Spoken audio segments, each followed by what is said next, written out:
Hello guys, कैसे हैं? आपका फिर एक बार स्वागत है असामाजिक तत्व मेरे चैनल पर। गाइस, आज हम बात करेंगे क्या आपको वन प्लस 80 लेना चाहिए या S20 प्लस लेना चाहिए।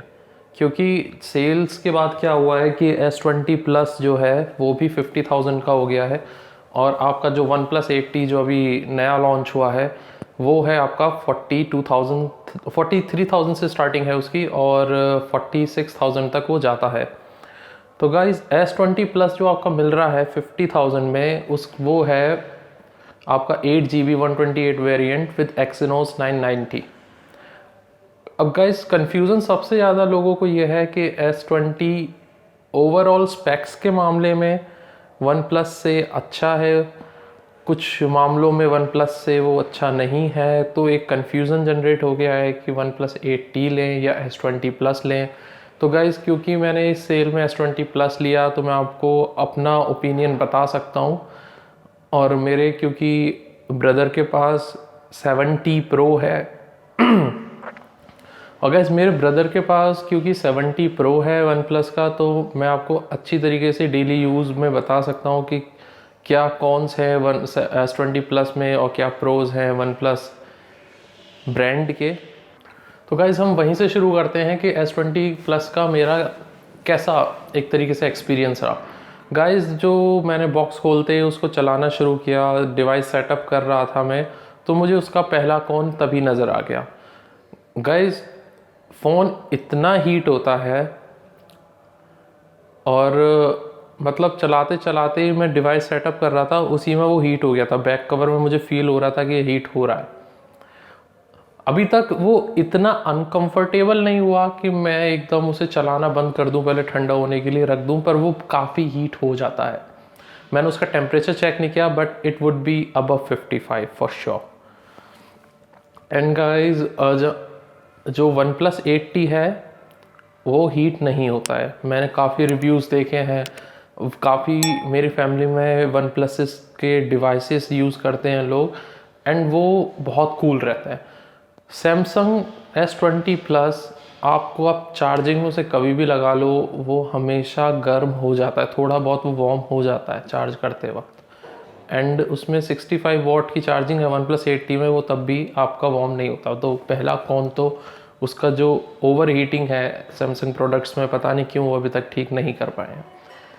सेकंड जो दोस्तों मुझे लगा वन UI, मुझे हाल ही में उतना पसंद नहीं आया। मैं Asus 5G चला रहा था जो लगभग स्टॉक एंड्रॉयड पे चलता है। वैसे वो अपनी स्किन को Zen UI बोलते हैं, पर 90 to 80% उनका वो स्टॉक एंड्रॉयड स्किन है।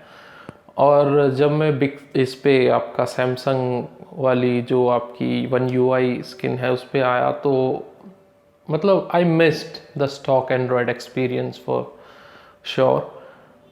और बाकी तो मुझे ऐसा कुछ ज़्यादा ब्लॉटवेयर नहीं था। सैमसंग जो अपने ऐप्स रखता है वो था, मुझे उससे कोई ज़्यादा प्रॉब्लम होती नहीं है, मैं उन्हें डिसेबल कर देता हूँ। और गाइस, जो थर्ड प्रॉब्लम मुझे नज़र आई वो थी प्रोसेसर से related. First of all 990 Exynos आपका 5G नहीं है, पहली चीज़ ये क्लियर कर लेनी चाहिए। कहीं आप ये सोच रहे हो 865 के साथ कंपेयर कर रहे हो और आपको ये शायद माइंड में हो कि 990 भी 5G होगा।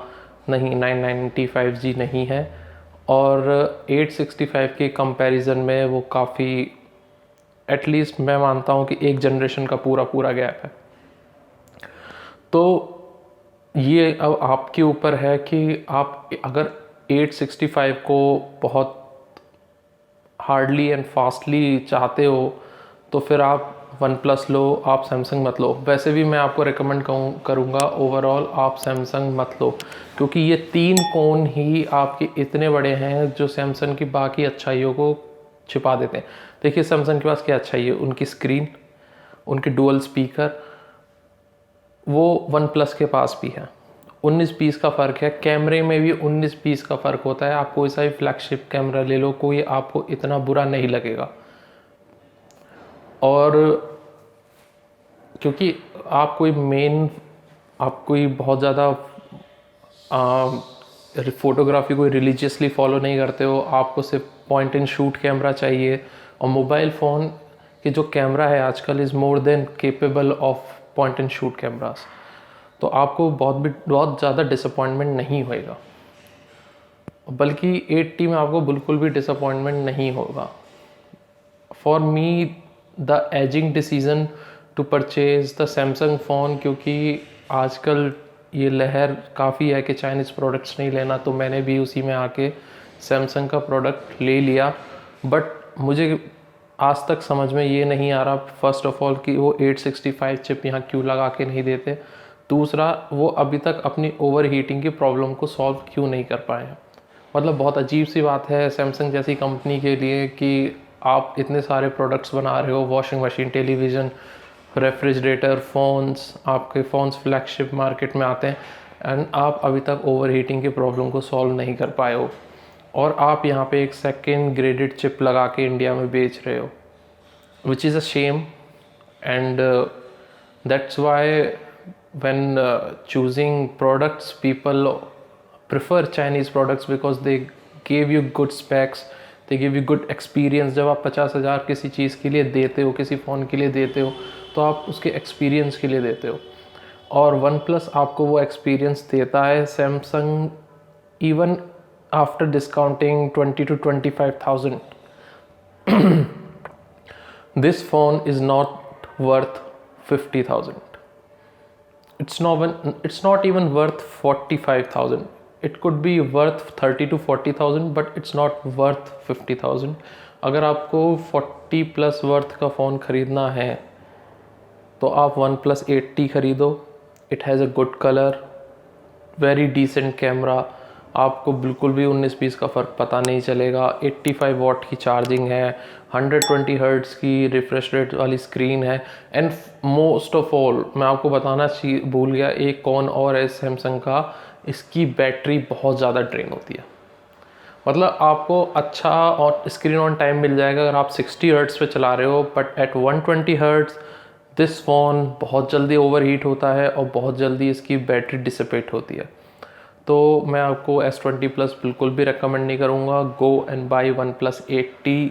ये मेरा जो मैंने पिछले 10 दिन में अपना S20 को चला के महसूस किया है वो मैं आपको बता रहा हूँ। मैं अभी एक गेम डाउनलोड किया था 5GB प्लस का, वो गेम है काफ़ी अच्छे, उसके ग्राफिक्स हैं गेंशी, एंड उसमें वैसे तो स्मूथ चल रहा था, 60 FPS पे, वो मैक्सिमम अल्ट्रा सेटिंग पे मैं उसे चला रहा था, पर उसमें भी फ्रेम ड्रॉप्स कभी कभी मेरे को देखने को मिल रहा था। And I played that game for good 40 minutes. Phone heat हो रहा था, उतना हीट नहीं हुआ। इसमें एक अपडेट आती है 2.5 की One UI की, उसके बाद ये थोड़ा हीट होना कम हो जाता है, but still then it is heating and it is noticeable.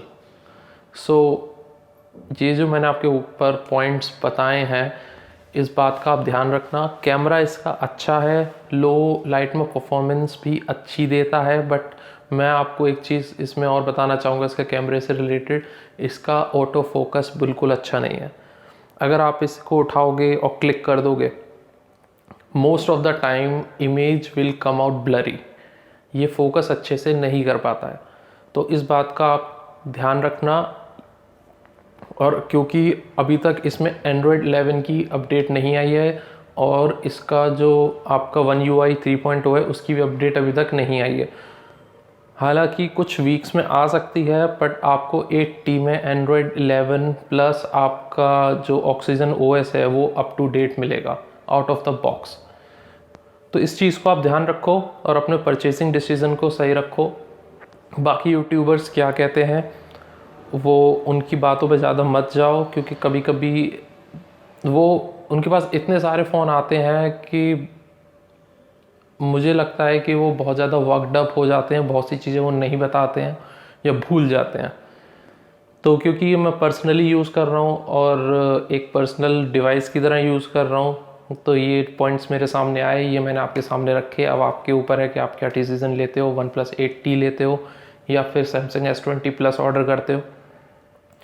तो आप मेरे को कमेंट सेक्शन में ज़रूर बताना कि आप वन प्लस 8T ले रहे हो या फिर S20 प्लस ले रहे हो। बाकी आपको वीडियो कैसा लगा ये भी कमेंट सेक्शन में मेरे को लिखना। वीडियो को लाइक ज़रूर कर देना, और guys please do subscribe my videos and my channel, और मैं आपके लिए इसी तरीके के अच्छे रिव्यूज़ लाता रहूँगा। नेक्स्ट वीडियोस गाइज मैं बनाऊंगा आपकी जो राइजन के नए CPUs आए हैं वर्सेस इंटेल के जो CPUs हैं, और उससे आप अगर 70,000 रुपीज़ में आप अच्छा गेमिंग PC कैसे बना सकते हो। Okay guys, till then see you, good bye.